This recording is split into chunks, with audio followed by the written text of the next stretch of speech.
Okay. I believe, okay, so I think we're in now. Yeah. It's time for our first match. I'll go ahead and introduce the players just really quick. It's Hero at the top left. I don't know if we have a fly-in for this today, but at the top left we have Liquid Hero.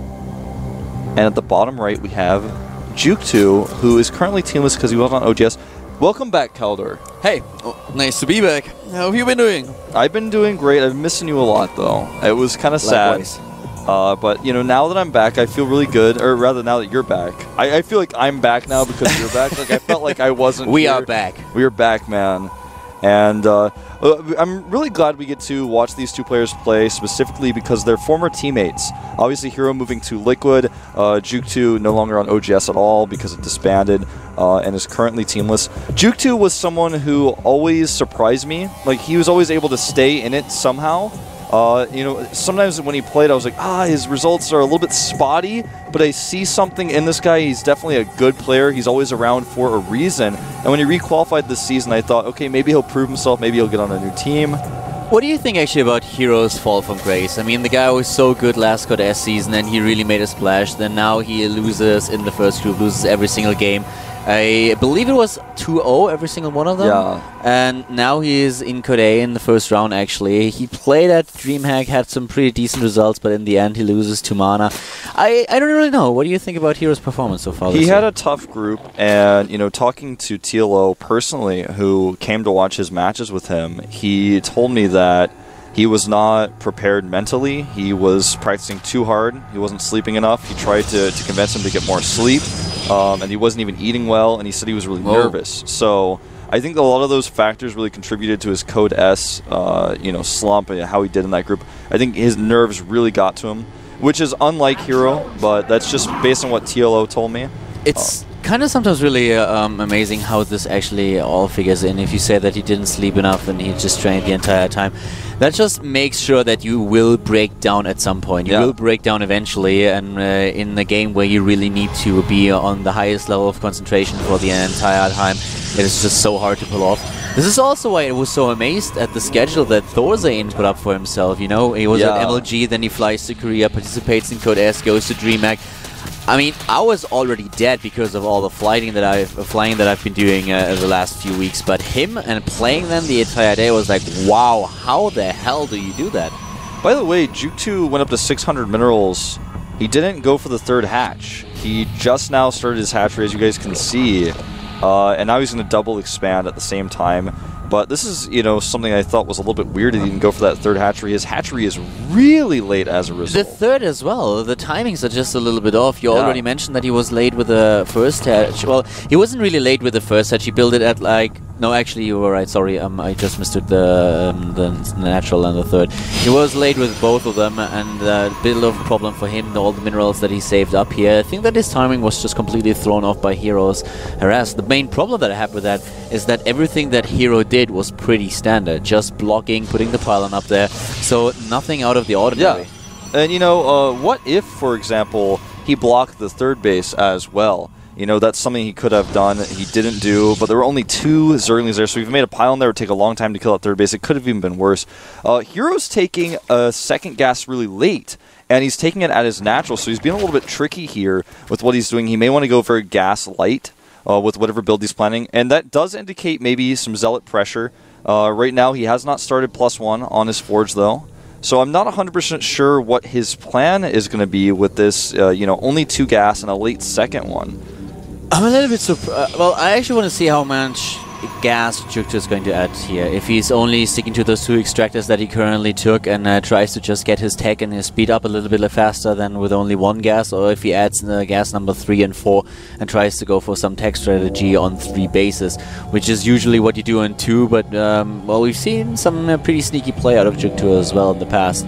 So that's going to be pretty interesting. For Hero, on the other hand, he has a lot of options here. He can go now for some kind of transition into robotics, and we've seen this one push with Immortals over and over and over again. Yeah. Not only in the past few weeks, but just months. But on the other hand, Hero's a player who really likes his gateway strategies, and right now we have him with the building 2 at the top left, and even the 3rd and the 4th. This is actually for 5. He may add a few more gateways and pull out of gas. I've seen this before. He's adding now an additional gateway. And this is really cool because he knows the Overlord's going to scout from the bottom left. Now, the Overlord there has seen only the one gas. He does not know that the second gas has been taken, but he can assume that. And he's shown the gas to the Overlord at the natural. So it looks like he has 3 gas, but in fact, he only has 2. He's going up to 6 gateways.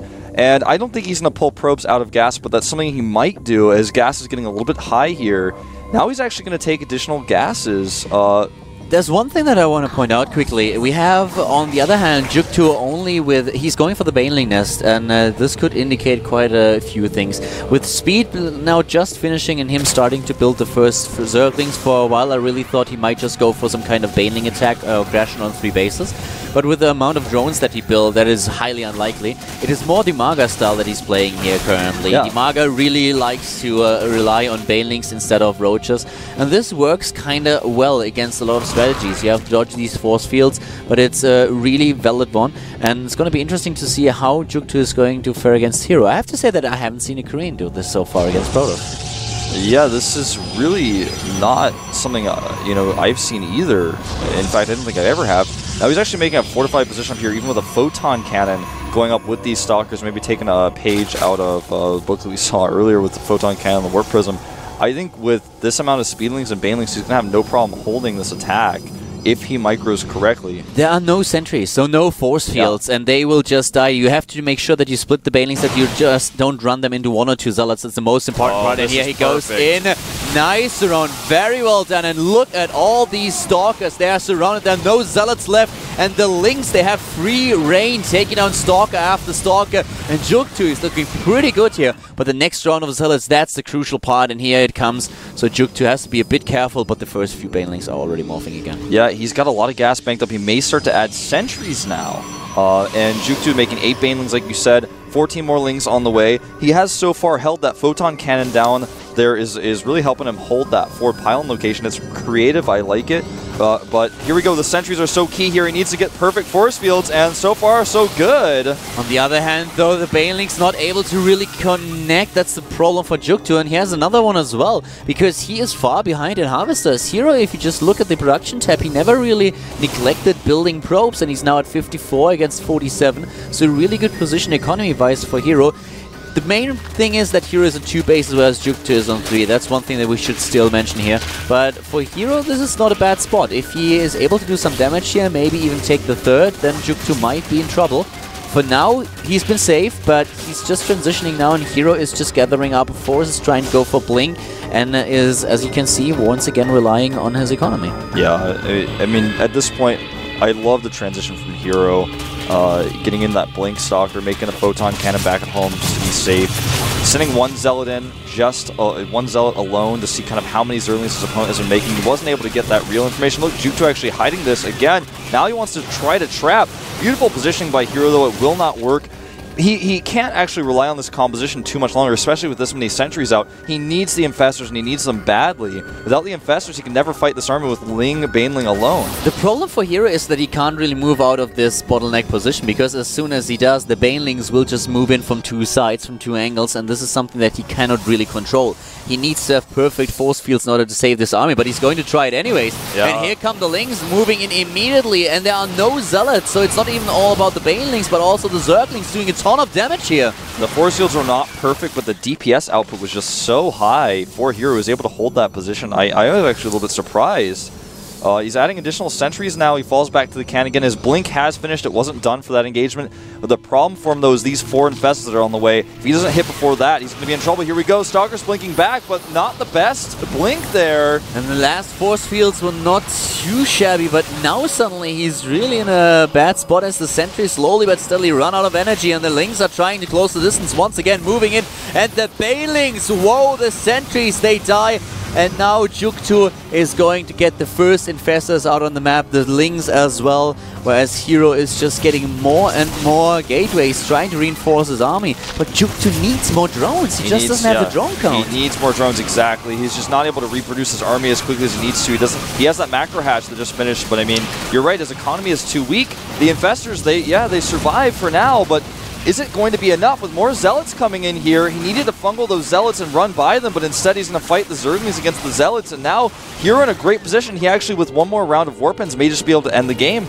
The Infestors are currently without energy, and while jookTo is doing a great job blocking the third of his opponent, we already have the Stalker taking care of the Overlord to the top right. And now, once again, the aggression by Hero. jookTo so far was not able to cross the middle of the map. He's just relying on Lings, and of course Lava is really a scarce resource here for him. Yeah, it really is. Even with a macro hatchery, he does not have any additional hatches to produce from, doesn't have any fourth bases. Drone count still down at 40 right now. He's losing several of them as we speak, and I just don't think he can hold on much longer in this game. Nice targeting on these Infestors, the Infested Terrans. They're not going to be useful. He's just going to avoid them. Kill this hatchery. He's got a Templar Archives up. He starts Storm, he can warp in, even Templar to feed back the Infestors now, and jookTo is out of luck. I've never seen someone do so much with so little. Hero actually engaged so carefully every time. The Zerg units always came in, and I was like, wow, he's just going to get surrounded and destroyed, but every time he barely had enough to force them back. He really just waited long enough. He was really cautious about the approach, and he was not trying to run in, rush in, and take down the base of jookTo. He just poked a little bit, looked exactly what he was facing, and then took down the Lings and Baneling as one by one, force fielded his entire army so that nothing could get close. And at the same time, he always focused on his economy. His Harvester count right now is already at 60 and now to 38. jookTo just missed the point where he could either overwhelm his opponent, maybe try a run by, or just drone up behind all these units that he had to defend. Well, this is going to be the final attack for jookTo, but his opponent has prepared everything. He's got cannons. Oh, look at this. Blinking forward, just a few Stalkers. He will lose 3 of them, but I mean, the way he's engaging this is absolutely perfect. In fact, he didn't even kill the Stalkers. Zealots running in, taking some Baneling hits, but he's got Storms. Really well done. The force fields were spot on. The Banelings just walking along the force fields, being hit by the cannons, manually targeted by Hero. Job well done, and jookTo is down 50 supply at this point in time. Now trying to get the Roach transition. That will never happen. That will never happen. That will never occur. He has not even killed the pylons, as you can see over here, nor the cannon. I mean, Hero's just going to walk over here and kill him. Yeah, he can kill the cannon, but he probably won't even be able to kill both pylons. He can warp in Zealots if he wants to. He could even save this. With the cannon, the Lings have to focus on the cannon first. There are 2 pylons, not only 1, so it's really safe for Hero to just warp in a couple of the Zealots if he wants to. Look at Hero's movement on the map. I feel like he's like, well, he must have another base if he's still in this game, but he's like checking, he's trying to be super safe, but actually jookTo just doesn't have anything. The game is over. Yeah, he's trying to take the third right now, but he's sending Zealots to kill a base that's not even there. He's like, well, wow, he's actually rebuilding the hatchery at the bottom left. He doesn't have anything. At this point, he's going... And I love that he's going for the Robo here. The transition, he just adds every single tech that he has, and with the Observer, he will be able to counter out those Roaches that are currently getting the Burrow upgrade as well. So for Hero, this is just a really, really awesome play. I love jookTo's decision to go for this Ling Baneling style that we've seen out of Demaga, and if you use it correctly, the Protoss player overcommits a little bit, you can just crush his entire force. But Hero's so safe, and he always used this bottleneck position to his advantage, and just, he played so patient. Yeah. And now remember, guys, this is a best of 3, and this is what Doa and I began to call the Danger Day. Anyone who loses in Code A today is out of GSL until they requalify. This is a really important match for both of them. That's why I think jookTo is trying to hang on here and stay in here. Doesn't want to lose his first game so easily. Some good Baneling hits going off, but hitting only Stalkers, and Hero just has so much more to back this up. He's got so many Templar with several Storms available, feedbacks available as well. I mean, he's got 4 bases to 3 now up, and there's no way for jookTo to actually accurately attack this. He's already got Immortals coming out for the Roaches. He's probably going to add a Robotics support base soon, and he's got everything. He's got +3 finishing up. What can jookTo do? The Infestors could be dangerous. He needs good Fungals, and he needs to make sure that he gets the best engagement, the best position possible.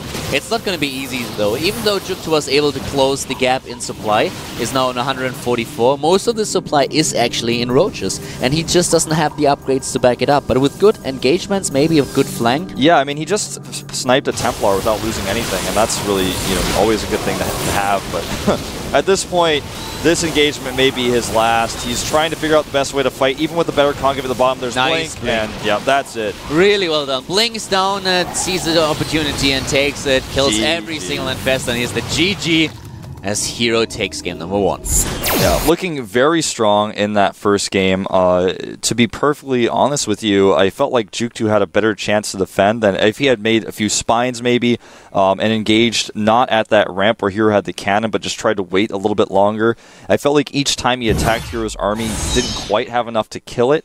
And if he had just killed it one time, he would have been okay. He could drone up, but he never had the drones. Hero continued to make probes, as you said, and eventually it was just too much for him. It was just a real problem with the lava. He was really afraid. jookTo was afraid that there was a big major push coming, and Hero was just trying to control the choke point, was trying to poke a little bit and occupied his opponent. He forced so many units out of jookTo that the Zerg player never really got this great economy going on 3 bases that he just needed in order to sustain this pressure that he had originally planned. So well done by Hero. Yeah, well done indeed. Well, our second map, I'm about to find out what it is. It is going to be Atlantis Spaceship, in fact. And I believe the maps are actually set for Code A. It's not loser pick, but if it is loser pick, and in fact I'm wrong, this would be a great pick for jookTo against Hero. It's a big map. Not going to be able to do pushes like that as easily. The countdown has started. We're about to go into game 2. I'm a bit eager to see what exactly jookTo is going to do here. He needs to step it up a little bit if he wants to win against Hero, but he had some good moments in the last game. He had definitely a timing where it was looking a bit bad for Hero. But here we are, game number